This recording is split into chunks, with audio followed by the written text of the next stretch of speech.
بسم اللہ الرحمن الرحیم۔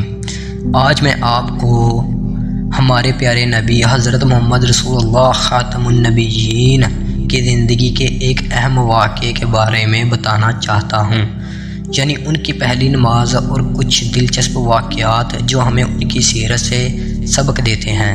تو جاننے کے لیے سب سے پہلے آپ میرے چینل کو سبسکرائب کر لیں، لائک کومنٹ کر دیں تاکہ مجھے اور ہمت ملے اسلام پھیلانے کی۔ شکریہ۔ تو چلو بڑھتے ہیں اپنے ٹاپک کی طرف۔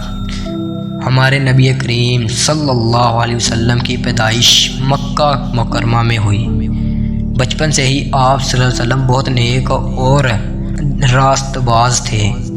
بچپن میں ہی آپ صلی اللہ علیہ وسلم کی سچائی اور نیک نیتی لوگوں کے لیے باعث حیرت تھی۔ حضرت محمد صلی اللہ علیہ وسلم نے پہلی نماز اپنے بچپن یا جوانی کے ابتدائی دنوں میں پڑھی۔ تاریخ کے روح سے جب آپ صلی اللہ علیہ وسلم کی عمر تقریباً 5 یا 6 سال تھی تو والدہ حضرت آمینہ رضی اللہ تعالیٰ عنہا کی نگرانی میں آپ صلی اللہ علیہ وسلم نے نماز کی پہلی تربیت حاصل کی، لیکن اصل عبادت یعنی ادائیگی نماز باقاعدہ جب شروع ہوئی تو یہ بچپن کی ابتدائی عمر کے بعد تھی۔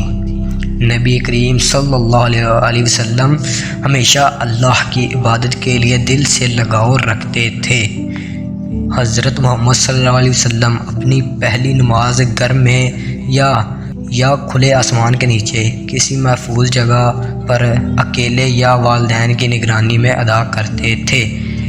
آپ صلی اللہ علیہ وسلم کی نماز کی سب سے بڑی خوبی یہ تھی کہ آپ صلی اللہ علیہ وسلم دل و جان سے اللہ کی عبادت کرتے تھے، نہ کہ محض رسم و رواج کے لیے جیسا کہ آج کے دور میں ہو رہا ہے۔ اگر کوئی نماز پڑھنے بھی جاتا ہے تو صرف لوگوں کو دکھانے کے لیے، لوگوں کو بتانے کے لیے سر پہ ٹوپی رکھ لیتا ہے، 2 سے 4 دن نماز بھی نہیں پڑھتا اور سر پر ٹوپی رکھ کے کہتا ہے میں تو بڑا حافظ ہو گیا ہوں، میں تو بڑا عالم ہو گیا ہوں، خبردار مجھے کسی نے بات کی تو۔ اور ہاں، اگر کوئی نماز پڑھنے لگتا ہے تو وہ کسی کو دعوت نماز دیتا ہے تو آگے سے لوگ باتیں بناتے ہیں تو بڑا حاجی ہو گیا ہے، اب تو ہمیں کہے گا، ہم پڑھ لیں گے، ہمیں بھی نظر آتا ہے۔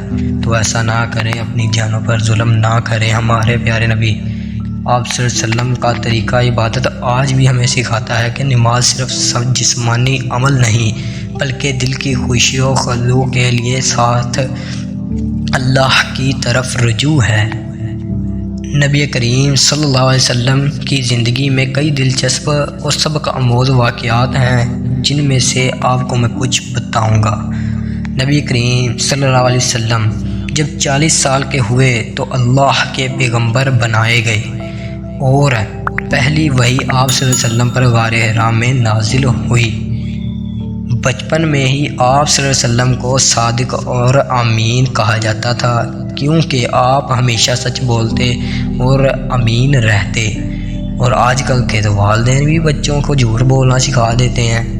باپ کو کسی کوئی کال آتی ہے اور بیٹے کو پکڑا کر کہتا ہے کہ کہو ابو جی گھر نہیں ہے، ابا گھر نہیں ہے، تو وہ پھر فون کٹ جاتا ہے اور پھر بڑا خوش ہو جاتا ہے۔ تو ایسے ہی بچے جھوٹ بولنا سیکھ لیتے ہیں اور سچائی سے بہت دور ہو جاتے ہیں۔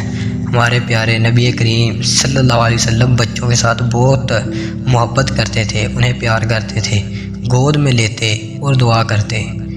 اور آج کے دور میں ہم بچوں سے دور بھاگتے ہیں، نانا جی میں بڑا حاجی بن گیا ہوں، یہ تو میرے اوپر پیشاب کر دے گا، اسے پیشاب کروایا یا نہیں، 100 نخرے کرتے ہیں اٹھانے کے لیے۔ اور دیکھو نا نبی کریم صلی اللہ علیہ وسلم کی زندگی کو کیسے گزاری انہوں نے۔ آپ صلی اللہ علیہ وسلم نے زندگی میں سختی اور صبر کا سبق دیا، دنیا کی آسائشوں سے زیادہ اللہ کی رضا کو اہمیت دی۔ حضرت محمد رسول صلی اللہ علیہ وسلم کی زندگی ہمارے لیے ایک روشن مثال ہے۔ ان کی عبادت، اخلاق، صبر، محبت اور خدمت انسانیت ہمیں یہ سکھاتی ہے کہ دنیا میں سب سے بڑی کامیابی اللہ کی رضا حاصل کرنا ہے۔ آخر میں یہی کہنا چاہوں گا کہ نبی کریم صلی اللہ علیہ وسلم کی سیرت اور ان کی عبادت ہمیں اپنے ایمان کو مضبوط کرنے اور زندگی کو صحیح راستے پر چلنے کی ترغیب دیتی ہے۔ ہمیں چاہیے کہ ہم بھی نماز کو دل سے ادا کریں اور نبی کریم صلی اللہ علیہ وسلم کے اخلاق پر عمل کریں۔ السلام علیکم ورحمۃ اللہ۔